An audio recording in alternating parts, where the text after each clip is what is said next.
314-969-9797, toll free, 866-455-9797. We're going to be getting your calls here in just a moment, and we're going to be taking them all throughout the show. It is Open Line Friday. But my next guest, you know him from InstaPundit.com. He also led the charge against earmarks with Pork Busters Glenn Reynolds. Good afternoon.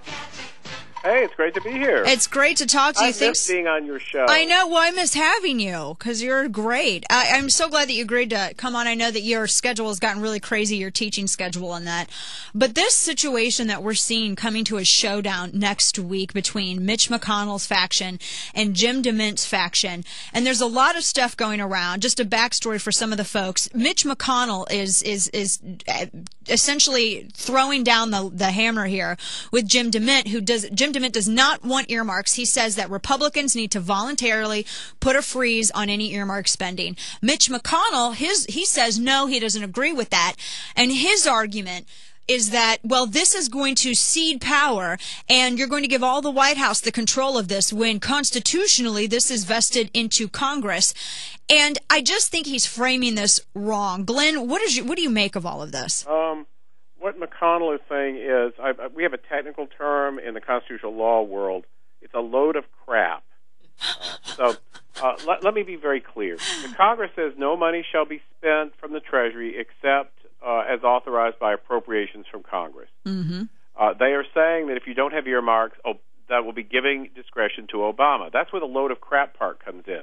If Congress passes an appropriations bill, it says what money can be spent on.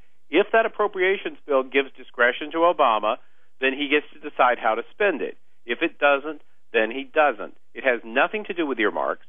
When people talk about an earmark, they're talking about an appropriation that's slipped in by a member of Congress without going through the usual committee procedure.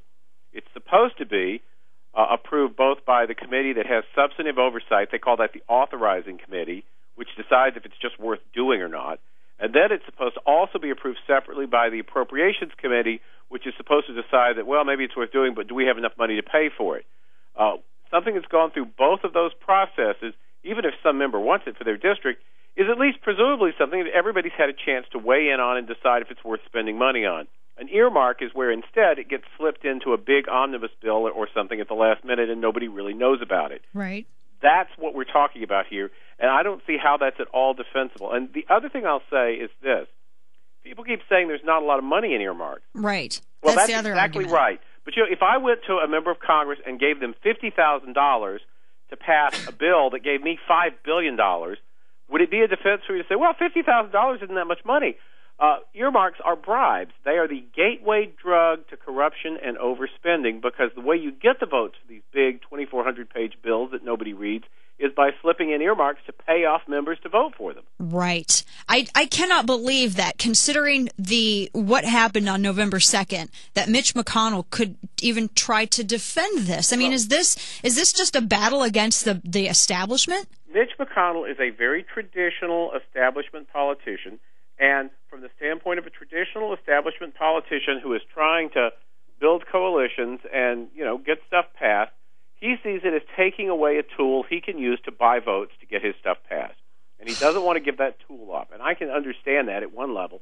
But on the other hand, one of the things these elections stood for, in his own state, where his own hand-picked candidate was defeated in the primary by Republican voters, was precisely to get away from this business as usual. Right.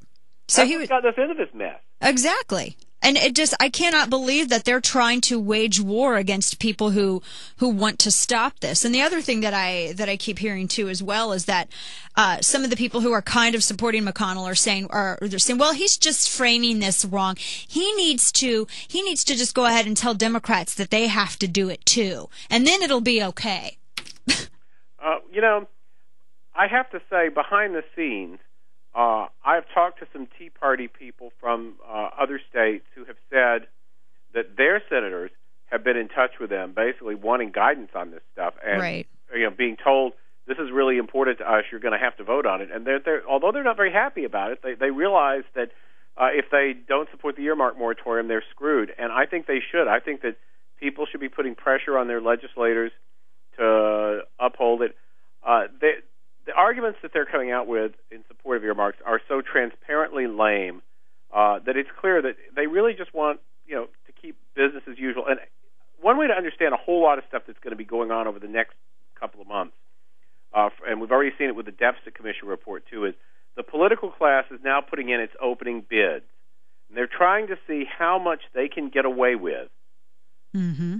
Right. In spite of the change that's happened. And they're going to be testing the waters. It's like a 2-year-old, they test the limits. And you have to just kind of slap their hand and tell them no enough times that they realize that you're serious. And we're dealing with toddlers here. They're toddlers who control trillions of dollars, but they're corrupt toddlers, but they're toddlers. Right. They operate on the moral level of a 2-year-old, and you just have to respond to them that way. So this is the establishment, the big spending establishment who sort of gave birth to the Tea Party movement because of their actions, testing to see how serious grassroots actually is about no big spending. Absolutely. Well, what can folks do is to just put pressure on their senators to sort of stand up to McConnell and support this ban on earmarks? Absolutely. All politics is local. All politics takes place at the state and district level, really. And if these people hear from people within their state saying this is what we want and we're going to be paying attention, and particularly we're going to primary you if you don't do it, they'll take notice, because you'll notice that people who fought this, like Bob Bennett or Mike Castle, aren't there anymore. Right. And people can go on and say, well, they replaced Mike Castle with Christine O'Donnell and she lost. But I think that was actually worth it as a lesson to the others. Right. Because, in fact, she may not be in, but neither is he. And that's really the story that a lot of these guys need to know. If they know they'll be primaried, they'll behave. Right, exactly. We have to keep the pressure on with this. And do you think that and this is, because this whole situation, all the talk that I hear from McConnell's camp about this, some of the other things that they've said are that, this ban on earmarks, it's voluntary. It would only apply to GOP, and it doesn't work if Democrats don't do it too. So what is the point? But I think you've laid out the point pretty well, Glenn. Let me tell you something. If Mitch McConnell says, I will put a hold on any bill that has Democratic earmarks in it, and I will name the earmarker, and I will shame the earmarker, then there won't be many Democratic earmarks either. Right. And see, that's what they need to make them famous. People that want them, they need to make them famous. Well, Glenn Reynolds, you really led the charge at this with Pork Busters, and I'm glad to see that you're still there at your post. I appreciate it. Thanks for having me. Keeping them honest. Instapundit.com. Glenn, thanks so much. Always a pleasure to have you on. Always a pleasure to be here. All right, we'll talk to you again soon. All right, folks, we're going to take more of your calls. It's Open Line Fridays today, 314-969-9797, toll free, 866-455-9797. More of The Dana Show after this.